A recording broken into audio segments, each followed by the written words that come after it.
I don't know about you guys. I'm feeling a baby bump. Oh, yeah.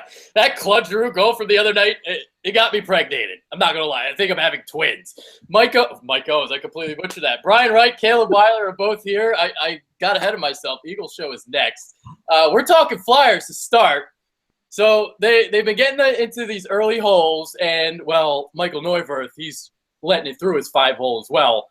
5 goals on 17 shots last night. Let one go through the wickets. He pulled in Ilya Brizgalov. Ew, this goalie situation is awful. Yeah, this is beyond disappointing. The goalies were supposed to be a point of strength for the Flyers this year. At the end of last year, Mason was playing really well in the regular season, and Neuwirth played phenomenal against the Capitals in the playoffs. And I can't even tell you how disappointed I am in the goalies right now. It's like the triangle of death with the Flyers. You have offense, defense, and goalies. Pick 2. And right now, we don't have any goalies. So it's really difficult right now. They're both sub 880 save percentages and goals against average combined of like a 350. So like every 8.8 shots, they're letting in a goal. Like that is ridiculous. And you can't tell me that you're going to score 4 goals against Carey Price and still lose. They need to do something about the net situation and quick. Yeah, it's actually amazing through these first 13 games how poor the goaltending has been. And we've said on this show before, on the preview shows, that going into the season, the goaltending was supposed to be a strength, and it's been by far the weakest part of the game. Steve Mason, as we know, was pretty good last year. He's supposed to be in as your number one guy. He's been subpar. Michael Neuwirth has made colossal mistakes. Last night against the Canadiens, comes out to handle the puck. Whoops, that's not a good decision. So I don't know what you can do. You can't score 4 goals a game. You're not going to score 4 goals a game on Carey Price like they did last night. Like you said, that's not a regular thing. So I'm not really sure what you're going to be able to do about this if you're Dave Haxtell. You might just have to ride it out. Yeah, because what can you do? Can you really – are you really going to go out and trade for somebody? Because you got all these guys in the system, like an Anthony Stolarz. I mean, he might not be ready yet. We'll get to him in a bit. Thanks, Caleb, for that. So, like, do you trade for a goalie? What do? You really can't. You're kind of stuck, right? Yeah, there's more than one reason why the Flyers are stuck. You don't want to trade away future assets for a fix right now. The Flyers weren't going to win the Stanley Cup this year. They have 2 rookies on the roster, and they're a good team, but they're not a great team. So there's no reason to go out right now and trade for a goalie. These 2 definitely have the ability to be playoff contending goalies. Like we've seen them be good. Mason has been almost elite for the last 3 years that he's been on the Flyers team, and Neuwirth has been a solid backup or fringe starter his entire career. So I don't know what's going on with them right now. As Dave Haxtell, unfortunately, you have to ride it out at this point and hope one of them gets back on their game and hopefully kicks it into some competition so they both start playing better. You know who thinks Steve Mason is elite? The people at EA who developed NHL 17, because they have Steve Mason as an 88 and elite level goaltender. Yikes. He hasn't played like it. So, like you said, I think if you were going to make a move, the only thing they could think about doing is bringing up Anthony Stolarz, but he's not ready. So you really are stuck. Now, why do you guys say that? Why isn't he ready? Too young? Yeah, goaltending is hard for development. He can play really, really well in the AHL, but his first season he didn't play so great. Last season he was an all-star. This year he's been playing really well. I think he has a .930 save percentage and a 2.01 goals against average, something or another like that. But our defense, albeit still good, still has some holes. Provorov is still a rookie, and you don't want to bring a goalie like Stolarz up when our team is still letting up, 4 or 5 goals a game. Goals against average and save percentage, as much as it's on the goalie, it's also on the rest of the team as well. Our defense hasn't been stellar. This is the first time all year that I've been really happy with the defensive core they put on the ice, with Michael Del Zotto back and Gudas not on suspension. So I was happy with the defense, and they're not playing great, but they're not playing awful either. And I don't think you want to shoot a young goalie's confidence, bringing him up on a team that might not be able to hold its own in front of him.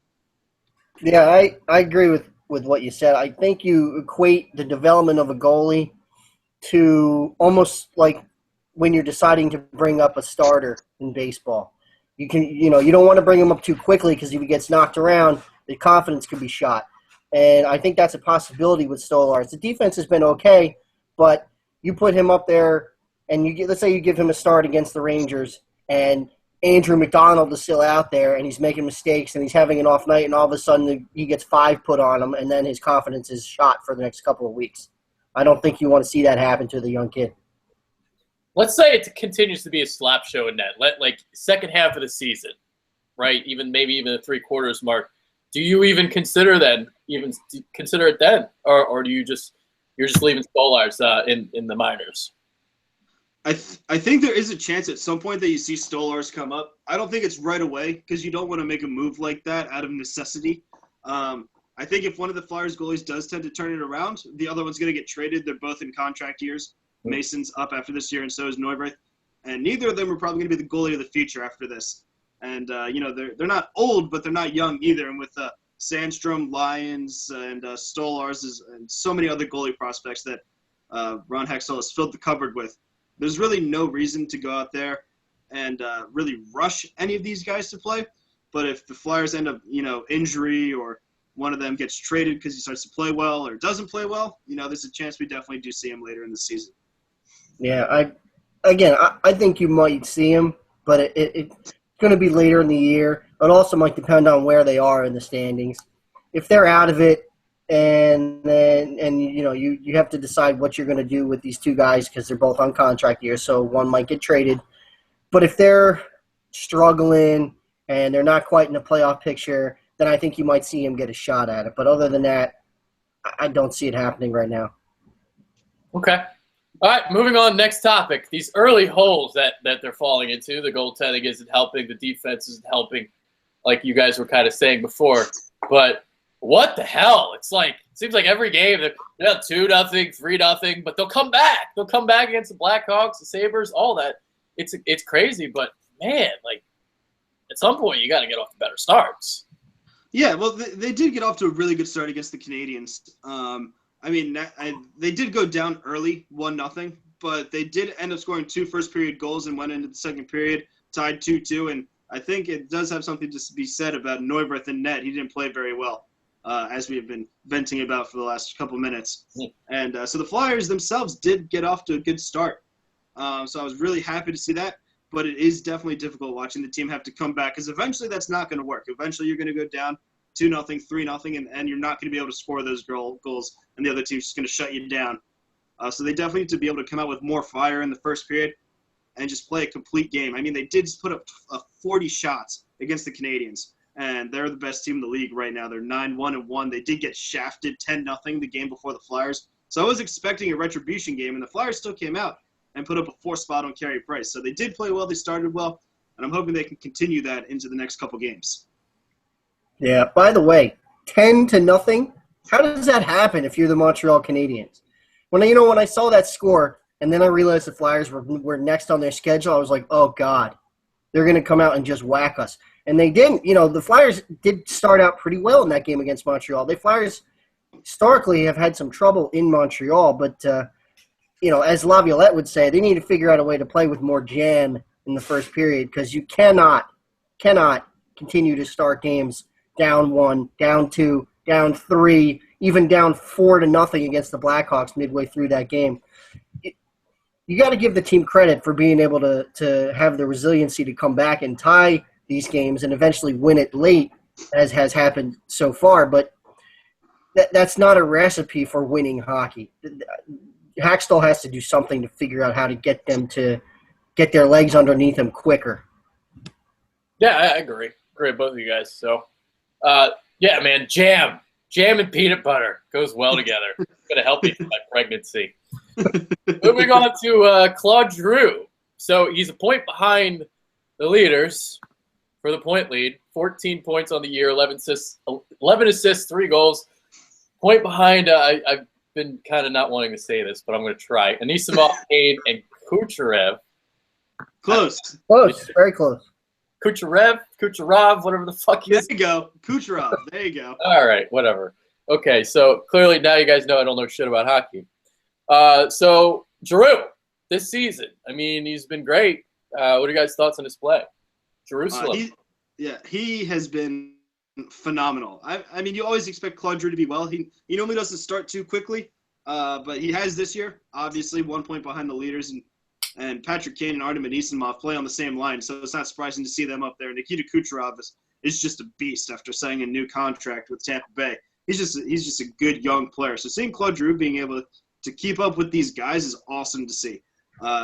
He wasn't scoring a lot in the beginning of the year, but now he has 3 goals. He's been scoring some clutch goals. I think he scored the 3rd or 4th goal in the Canadiens game to help put the Flyers back into it. It was actually the 3rd goal. It's really good to see him just be Captain Clutch again.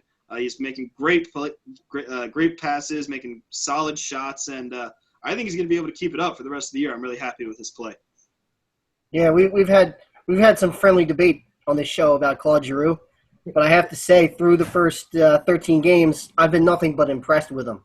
You know, you can't argue with his spot on the points leaderboard here, and he's been playing really well, doing captain-y things, if I can make that a word. When Provorov had a bit of a rough night there against Chicago, the CSN cameras got a nice shot of him on the bench, basically coming over to Provorov and telling him, hey, Rook, it's all right. You'll be all right. You belong here, that kind of thing.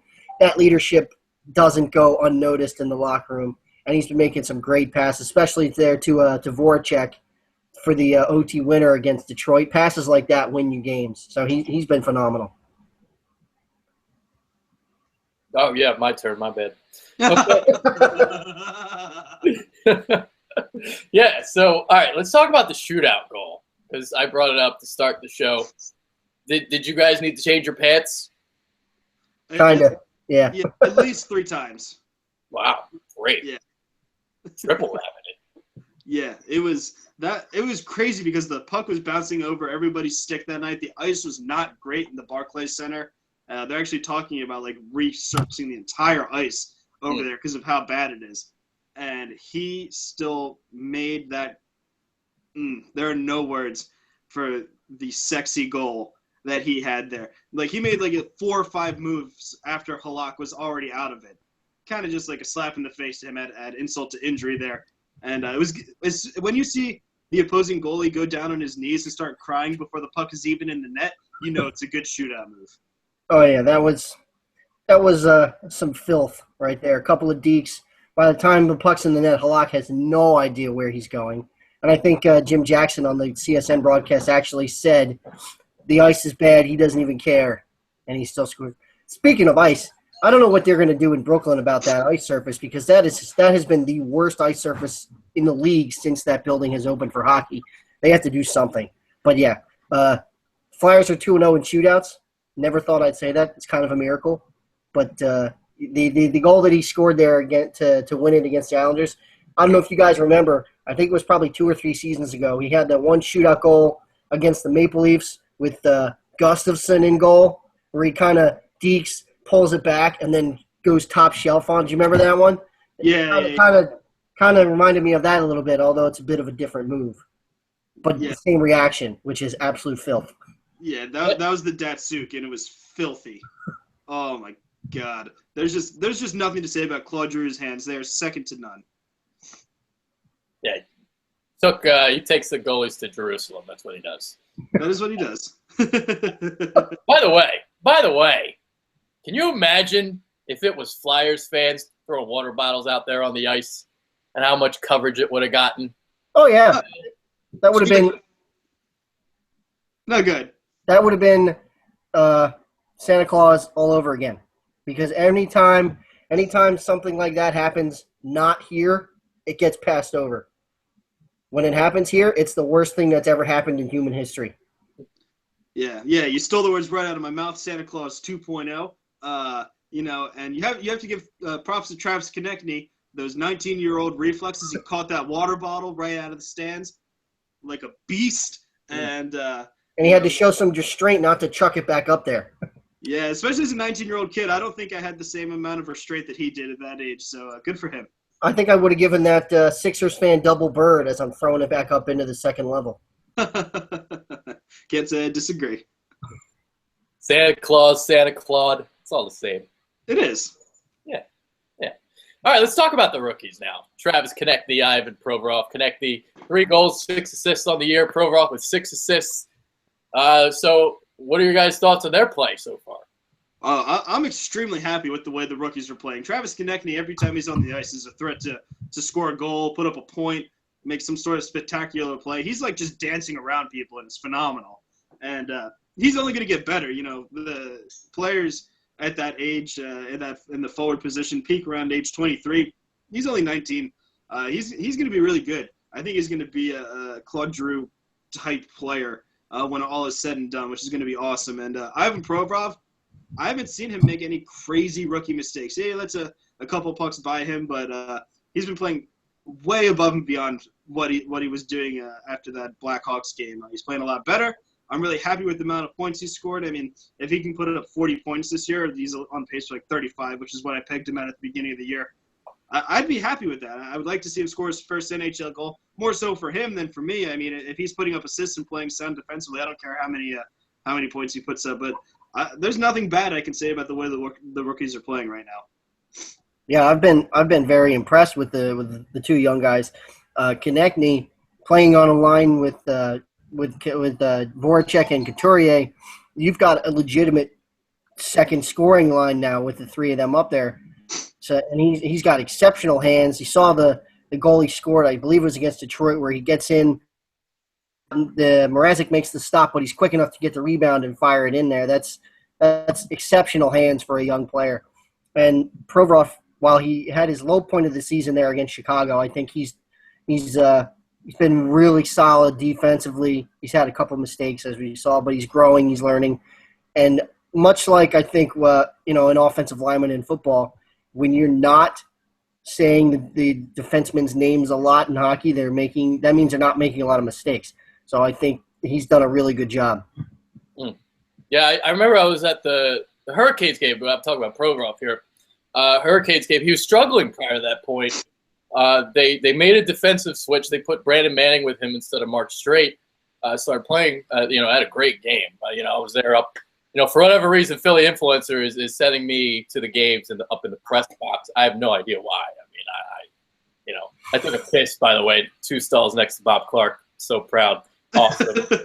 Highlight of your life, I'm sure. Yeah, it was pretty cool, And I also realized how much of a tool bag John Clark is. So, he's like dude, he was just talking about, like, trying to pull some tail on Friday. I'm like, dude, like, how old are you now? Like, you got ball. Come on, dude.